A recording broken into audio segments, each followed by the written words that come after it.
There are a lot of rational equations that are not proportions, and those are a little bit more challenging to solve. So this tutorial is going to walk you through those. And I'm starting with a really basic equation. This isn't even technically a rational equation. These are just fractions, numerical fractions. We don't have any variables in the denominators or anything like that. So this is something that you've solved in the past, and typically what we would do is we would find a least common denominator, we would combine like terms, that type of thing. But we're still going to find that lowest common denominator, we're just going to use it in a different way. So in this case, our denominators are 3, 5, and 6, so the least common denominator for this particular problem is going to be 30. Now instead of rewriting every fraction to be over 30, we're actually going to take this 30 and we're going to multiply both sides of the equation by 30. And the reason that we're going to do that is because if we multiply by 30, I know that I can actually get rid of every fraction in the problem. And typically we're much better at solving equations without fractions, so that's really the entire goal. So now we're going to distribute the 30, so 30 times 1/3 x. Well, a third of 30 is 10, so we would have 10x there.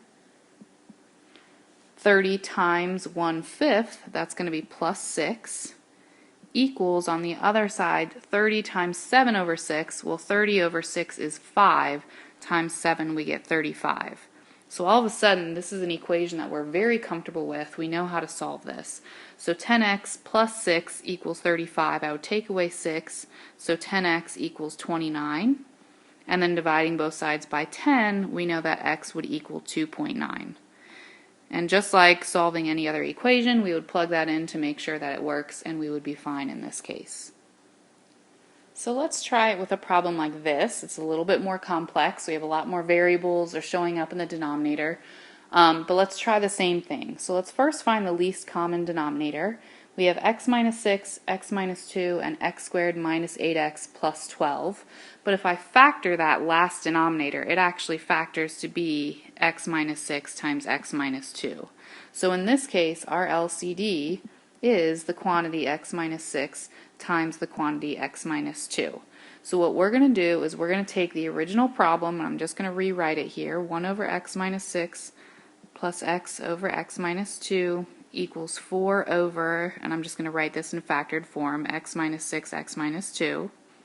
We're going to take both sides and we're going to multiply both sides by that least common denominator.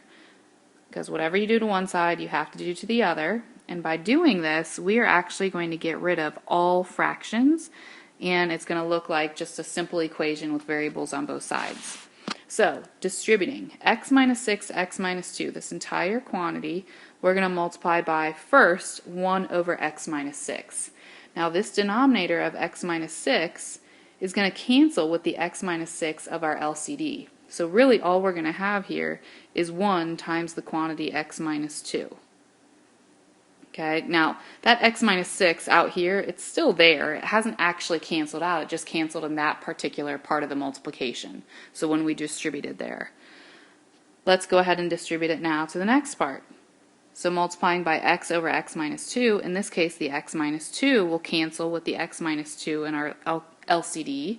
So we were really just doing x times that quantity x minus 6. That was still in the least common denominator. Equals, on the other side, the x minus 6 and x minus 2, that's in the numerator over here that we're multiplying by, and it's in the denominator, so they're actually all going to cancel. So this is just going to equal 4. And now it's just a matter of simplifying. So we have x minus 2 plus, if I distribute the x, x squared minus 6x, and that equals 4. Now we just have a quadratic. So it's x squared, a negative 6x plus x, that's minus 5x. And the negative 2, we can take away 4 more, so minus 6. We can factor this to be x minus 6 times x plus 1. So that gives us solutions of 6 and negative 1.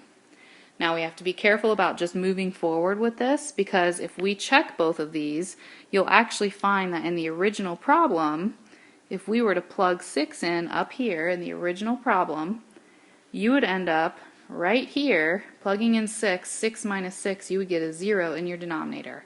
And that's something that's not allowed. We know we cannot divide by 0. So that 6 ends up being what we call extraneous. Okay, so that 6 is not a solution. We could check the -1, and if we check -1 in here, let's see what happens.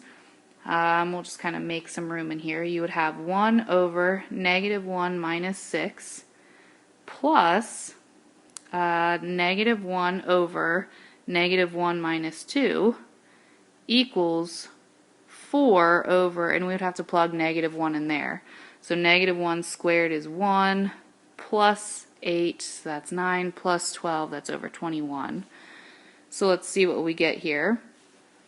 1 over -7 plus, over here, -1, that was over, what, -3?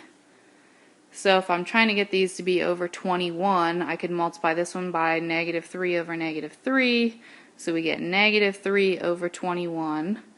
And then over here I would be multiplying this side by -7 over -7, so we would get 7 over 21, and when I add those together I do in fact get 4 over 21. So I know that's kind of tedious to check that, but it turns out that -1 does work, so x equals -1 is our only solution. So let's try that one more time because I know it's a little complex. So here, if we want to find the LCD, we need to factor x squared minus 4, which is difference of two squares. It factors to be x plus 2 times x minus 2, which means that is our LCD. So we want to multiply both sides by x plus 2 times x minus 2. So I'll go ahead and just kind of erase this over here and rewrite it with that denominator, x plus 2, x minus 2, and then I'm going to show you how I'm going to multiply both sides by that LCD. So x plus 2, x minus 2, and whatever I do over here, I also have to do the other side. So I'm going to multiply by x plus 2, and I don't have any room, so I'll just write it underneath, x minus 2.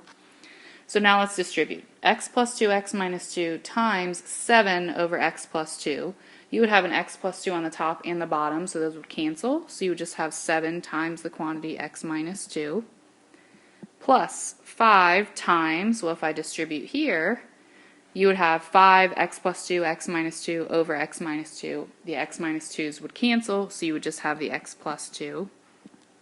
And then finally, on the other side of the equal sign, the denominator is that least common denominator, so those are going to cancel, and I would just have 10x minus 2. So simplifying this, distributing the 7, we'd have 7x minus 14. Distributing the 5, we would have plus 5x plus 10 equals 10x minus 2. 7x and 5x, that's 12x. Negative 14 plus 10, that's minus 4, equals 10x minus 2. Subtract 10x, so 2x minus 4 equals negative 2. Add that 4, so that means 2x equals 2, which means x would equal 1. And all we want to do is just make sure that that actually works. So we go back, we plug it in, making sure that 1 works. In this case, we would have 7 over 1 plus 2 is 3, plus 5 over 1 minus 2 is negative 1, and we want to check that that actually equals 10 times 1 is 10, minus 2, that's 8, over 1 plus 2 is 3, 1 minus 2 is negative 1, so that's over negative 3. So we just want to check to make sure that it's 8 over negative 3. And the only way that really you're going to be able to do that, do a little bit more math, make sure that if I multiply this to get a negative 3 in our denominator, I can multiply by negative 1 over negative 1 here. And then over here I'd multiply by 3. So we could have negative 7 plus 15 over negative 3, and that does in fact equal 8 over negative 3. So that works out, which means that we know our final answer is x equals 1.